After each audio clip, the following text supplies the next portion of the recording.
Alright, what is up traders? Hope everybody's doing well.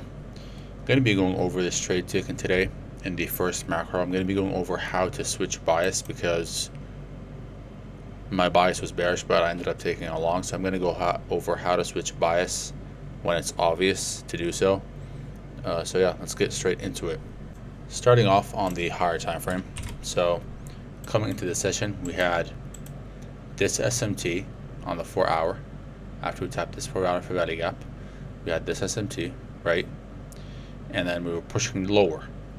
Now, we had this low, and all these lows. We have 1, 2, this, all these lows, trailing sell side, lower. That, in my eyes, was pretty obvious to target. So, you go down to the 1 hour chart. We come down, we respect this fair value gap, we come back up. I see this 1 hour fair value gap, and it's also a 15 minute, so if you drop down to the 15 minute as well, I said, alright, if we come up, if we can tap into that, maybe create another SMT, and then respect that fair value gap, and start to push lower, I'll start looking for shorts, you know, targeting these equal lows right here, and then ultimately London lows, okay? So, that's what happens initially. We come up, we tap this 15 minute fair value gap, which is also the 1 hour fair value gap right there, okay? We show respect, we come down, all right? The hour candle closes on this bearish note, which is right there. You see how we close, we come up, we respect it, and then we close like this. That was a very nice indication at that point that we're gonna go bearish, solid. We drop down to, let's go down to the 1 minute. So 1 minute time frame. If we see here, so market opens, we come up, we tap this 15 minute fair value gap, which is also the hourly. We have an SMT with ES, where ES takes out this high and Q doesn't, and we break lower. Beautiful. We inverse the 930 fair value gap. We have all this sell side,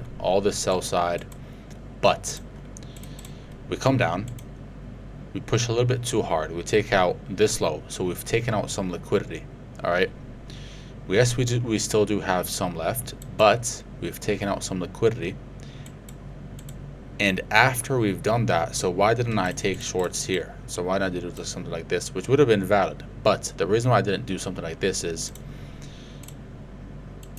kind of a way to filter out fake A+ setups.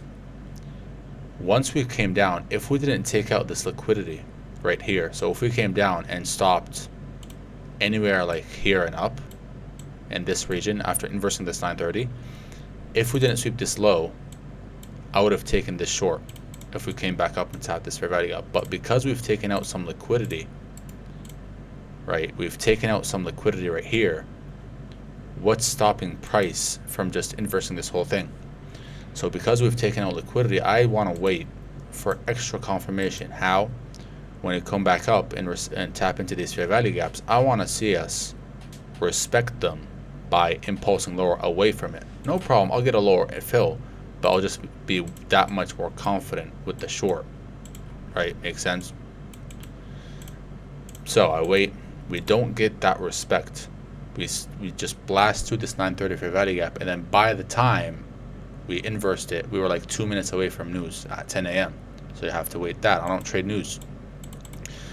So wait until news comes out. News comes out at 10.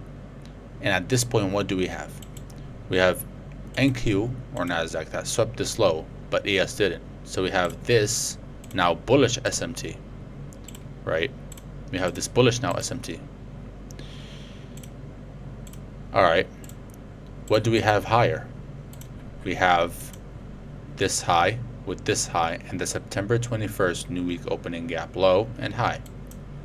And then we also have all these highs with all-time high. So, do we have any targets to the upside? Yes. Do we have targets to the downside? Yes. Have we taken some targets to the downside? Yes. Am I looking at structure, and is it now absolutely disrespecting every single bearish PD array? Yes.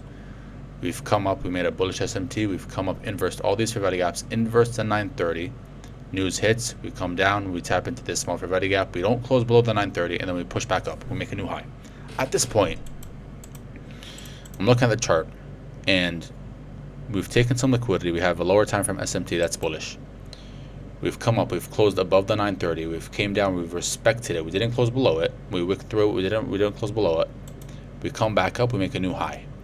At this point, every single bearish PDRA is disrespected, and now it does make sense for us to switch our bias and target these highs, maybe the September new week opening gap, and then maybe this high right here, which is what I targeted. And so at this point, we come down, we tap the 930 value gap, and then respect it with a big wick and close bullish. As soon as we do that, I enter right there with my stop loss below this intermediate low, right there, and then just simply targeting below the new week opening gap low, this high right there. You see that? That's where I targeted for a nice 2.2R trade.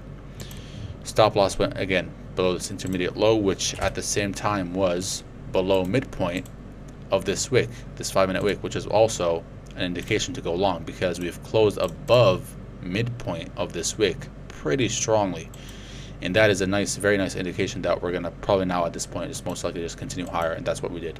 So stop loss made sure to go below midpoint of this wick, this 5-minute wick, premium wick, or now discount wick, sorry, which was also below intermediate structure, right? You don't have to go all the way down here. If you understand, you have midpoint of the wick. We've came down, we've tapped it. There's no reason for price to do this now. If we're bullish, there's no reason for price to do this now at all, right? If we're going to be bullish, if I'm correct on bias, price is just going to pop up from there after we tap the 930 value gap right here. If price were to do something like this, then I'm probably just wrong on bias. We're going to dump and take out all this sell side.